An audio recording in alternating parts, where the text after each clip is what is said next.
यही शिव शक्ति की एकता और तत्व स्वरूप है।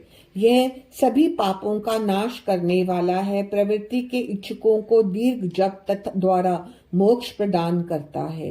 वेद मंत्रों के आदि में तथा दोनों समय संध्या के समय ओम का प्रयोग करना चाहिए। 9 करोड़ जप करने पर पुरुष शुद्ध हो जाता है। पंचभूतों के निमित्त भी प्रत्येक के लिए 9 करोड़ जप करना चाहिए। जितेंद्रिय पुरुष 5 करे। जप करने पर शिवलोक को जाता है।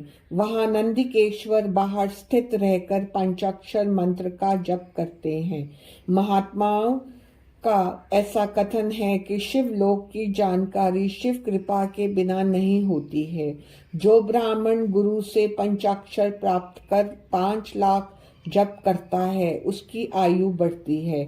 स्त्री स्त्रीत्व से छूटकर तथा क्षत्रिय क्षत्रित्व से छूटकर ब्राह्मण हो जाते हैं। वैश्य क्षत्रिय हो जाता है। शूद्र केवल 25,000 जप से ही शुद्ध हो जाता है। यह मंत्र शिव स्वरूप है। जो इसे धारण कर लेता है, ये शिव स्वरूप हो जाता है। शिव शक्ति की पूजा विद्वानों को आनंद प्रदायक है। इस अध्याय के पढ़ने से शिव की अद्भुत कृपा होती है तथा सिद्धि प्राप्त होती है। बंधन और मोक्ष। ऋषि बोले, हे ऋषि सूत जी, बंधन और मोक्ष क्या है, इसे हमें कहिए। सूत जी बोले, प्रकृति के 8 बंधन हैं।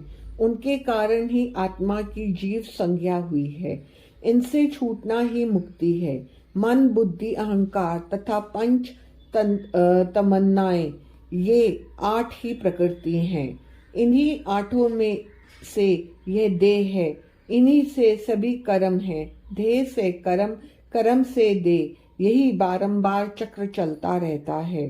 स्थूल, सूक्ष्म और कारण, ये 3 प्रकार के शरीर होते हैं। स्थूल शरीर व्यापार करता है, सूक्ष्म इंद्रियां का भोग करता है तथा कारण शरीर आत्मा के उपभोग के लिए है।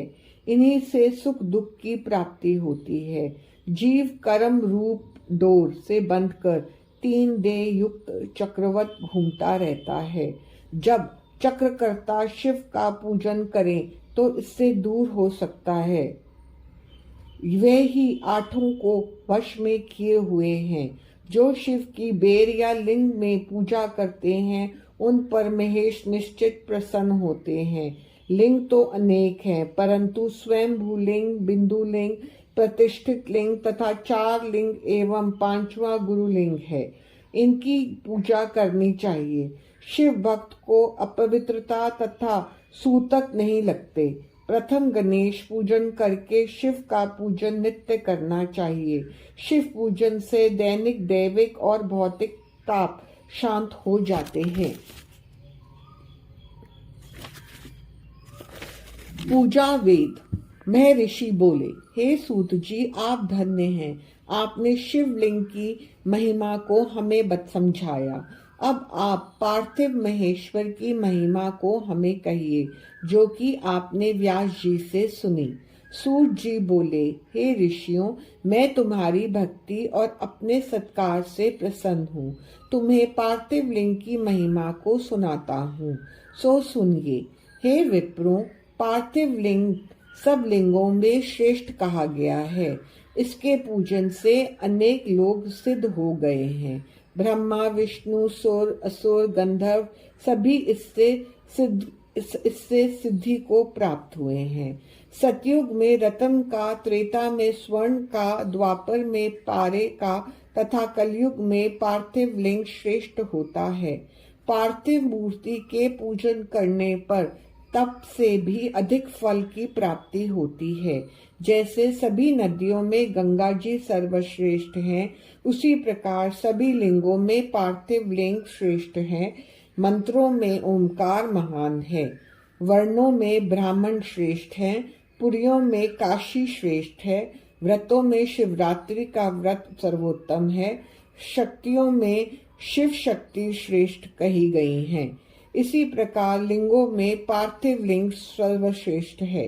जो पार्थिव लिंग बनाकर नित्य जीवन पर्यंत पूजन करता है वह शिवलोक का भागी होता है। जो ब्राह्मण होकर पार्थिव पूजन नहीं करता वह दारुण शूल नामक नरक में जाता है। अतः कोई भी लिंग हो उसे अच्छी तरह बनाकर पूजन करना चाहिए। पार्थिव पूजन विधि। सूत जी बोले, अब वैदिक भक्ति पूरक पार्थिव पूजन को कहता हूँ। वेद सूक्तों की विधि से स्नान करके विधि पूर्वक संध्या करके ब्रह्म यज्ञ करके फिर तर्पण करना चाहिए। सभी नित्य कर्म करके भस्म और रुद्राक्ष धारण करना चाहिए। फिर वेदोक्त विधि से पार्थिव लिंग की पूजा करें। किसी को नदी, पर्वत, गंगा जंगल में, शिवालय में या पवित्र देश में पार्थिव पूजन करें। शुद्ध देश की मृत्तिका को जल से शुद्ध करें तथा पिंड बनाकर वेदोक्त विधि से लिंग बनावें। ओम नमः शिवाय मंत्र से पूजा की सामग्री का शोधन करना चाहिए। भूर्सी इस मंत्र से क्षेत्र पवित्र करें। आयुष्मान से जल का शोधन करें। नमस्ति रुद्र इस मंत्र से स्फटिक बंद करें। नमः शिवाय से क्षेत्र शुद्ध करके नमः पूर्वक पंचामृत प्रोक्षण करें। नमो लग्रीबाय इस मंत्र से लिंग की प्रतिष्ठा करें।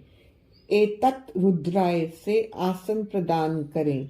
नमोम हंताय से आवाहन करें। फिर भक्ति पूर्वक वैदिक सूक्त से षडोपचार पूजन करें। अनेक छंदों द्वारा महादेव जी का स्तवन करें। फिर साष्टांग दंडवत करें। विद्वान पुरुष यथोक्त विधि से प्रदक्षिणा करें। फिर प्रणाम करके नम्रता पूर्वक विसर्जन करें। ऐसा करने वाला शिव भक्त अपनी संपूर्ण कामनाओं की सिद्धि प्राप्त करने वाला होता है।